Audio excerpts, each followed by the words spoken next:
오늘 국감 첫날인데 어려운 여건 속에서 우리 경제를 이끌고 있는 주무부처의 장관님 이하 관계자 여러분 노고가 많으십니다. 지금 우리나라의 국가 부채가 빠르게 증가하고 있습니다. 재정 건전화를 위해서는 세수 기반을 확충하고 지출을 아끼려는 노력과 함께 재정에 관한 투명한 정보 공개와 암묵적인 국가 채무에 대한 관리까지 포함하는 종합적인 대책이 필요하다고 하겠습니다. 이와 관련해서 재정 투명성과 공기업 부채에 대해 질의하겠습니다. 먼저 재정 투명성에 대해서 질의하겠습니다. 지금 세계적으로 정부 2.0이라는 새로운 정부 패러다임에 대한 논의가 활발한데 그 핵심이 바로 정보 공개와 투명성입니다. 저는 우리나라도 그렇게 가야 한다고 생각합니다. 정보가 투명하게 공개되면 정부는 보다 책임감을 가질 수가 있고 세금을 내는 국민은 보다 경각심을 갖고 대처할 수가 있습니다. 재정 투명성도 마찬가지입니다. 그동안 정부가 여러 노력을 해왔지만 아직 부족한 부분이 많은 것 같습니다. 먼저 지금 제공되는 재정 정보가 정부 기관마다 달라서 혼란스럽습니다. 기재부는 2009년도 국가 채무를 359조로 발표하고 있지만 한국은행은 2009년 9월 현재 일반 정부의 부채를 611조로 추산하고 있습니다. 그리고 통합재정통계와 정부 결산서 통계도 포괄 범위 등이 일치하지 않고 있습니다. 또 정보가 적시에 제공되지도 못하고 있습니다. 국가 채무 통계가 1년에 한 번 4월이 되어서야 발표가 되고 있는데 미국의 경우 연방정부 부채를 매일 단위로 발표하고 있고 미국 국민들은 스마트폰을 통해서 이것을 이용한 애플리케이션을 다운받아가지고 실시간으로 확인할 수가 있습니다. 우리가 실감을 한번 할 수 있도록 제가 한번 보여드리겠습니다. 이게 좀 배터리가 근데 하여튼요 그 애플리케이션 그 부분을 누르면은 미국 연방정부의 그 채무 관계가 실시간으로 숫자가 계속 바뀌면서 국민이 알 수가 있고 따라서 1인당 그 국민 채무가 얼마인지도 계속해서 실시간으로 알 수가 있게 되어 있습니다. 아까 말씀드린 정부 2.0을 주창한 사람이 정부 2.0의 철학을 이렇게 표현을 하고 있습니다. 내버려 두라. 정보만 주면 우리가 할 수 있다. 이 말은 비대한 정부가 모든 국가 서비스를 제공하고 규제를 하는 대신에 정부 자료와 조직을 개방을 하면 민간 차원의 융합 서비스가 스스로 촉발되어서 국가 경쟁력을 증대한다는 것입니다. 지금 이 애플리케이션도 정부가 이렇게 투명하게 공개한 자료를 가지고 민간에서 응용을 해가지고 서비스를 하고 있는 것입니다. 우리나라도 2004년부터 디지털 예산 회계 시스템을 구축해서 지금까지 1,200억 원의 예산을 썼는데 제대로 활용되지 않고 있습니다. 정보가 공개되지 않고 활용되지 않는다면 무슨 소용이 있겠습니까?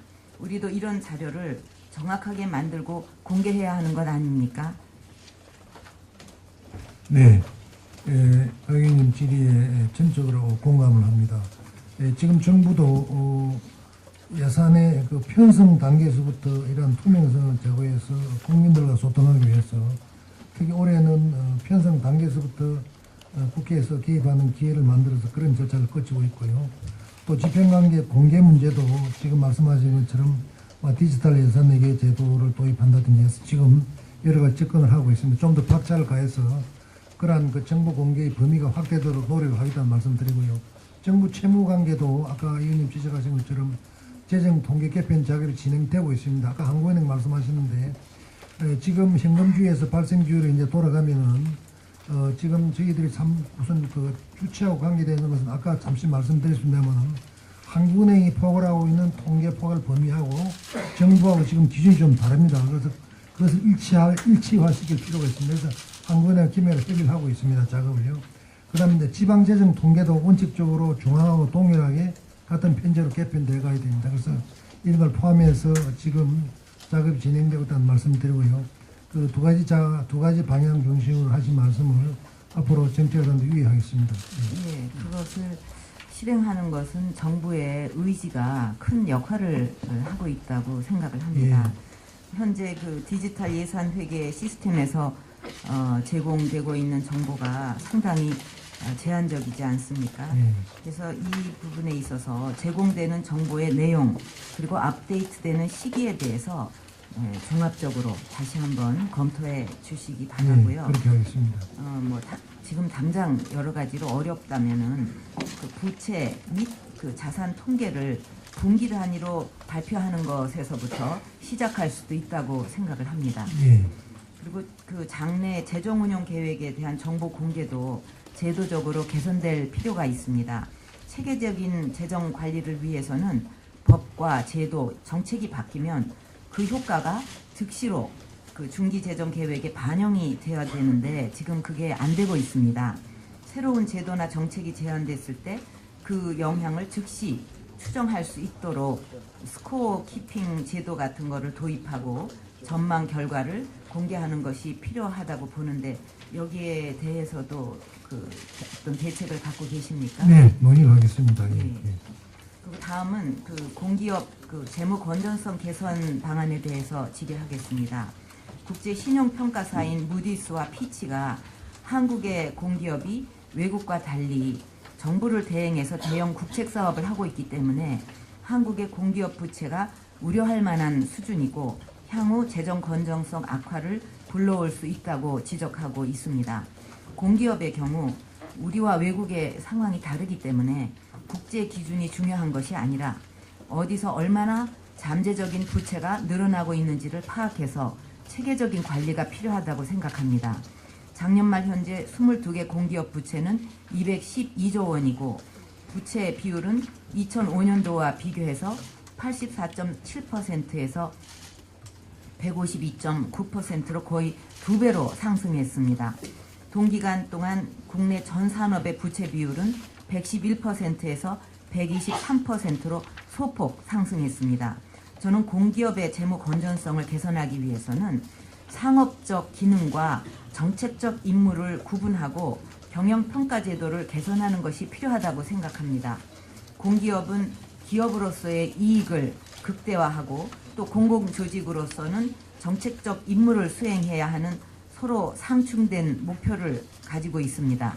그런데 정책적 기능이 재무 상황에 미치는 영향을 파악하지를 않으면 재무 상황이 악화되었을 때 그것이 경영 비효율 때문에 생긴 것이라 하더라도 공기업은 정책적 기능 탓으로 돌려서 경영 효율화를 위해서 노력할 유인이 작아지게 됩니다. 따라서 정책적 임무에 따른 손실 및 부채를 별도로 보고를 하고 그 근거를 제시해야 된다고 보는데 여기에 대해서 어떻게 생각하십니까? 예, 기본적으로 공공기관의 경영 관리에 있어서 공공성과 상업성의 조화를 기해야 되지 않겠냐는 말씀으로 이해를 합니다. 지금 말씀하신 기본적인 방향에 대해서 저희도 공감을 하고 저희도 그런 방향으로 공기업 공공기관 선진화 작업을 추진하고 있다는 말씀을 드리고 싶습니다. 예. 그래서 앞으로 적어도 앞으로의 부채는 반드시 누구의 책임인지 꼬리표를 달아야 할 거라고 저는 봅니다.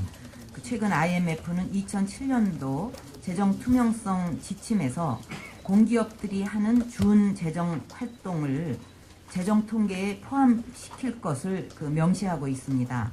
그래서 이것을 전문가들하고 상의를 하셔서 그러면 꼭 저는 방법이 나올 거라고 보는데요.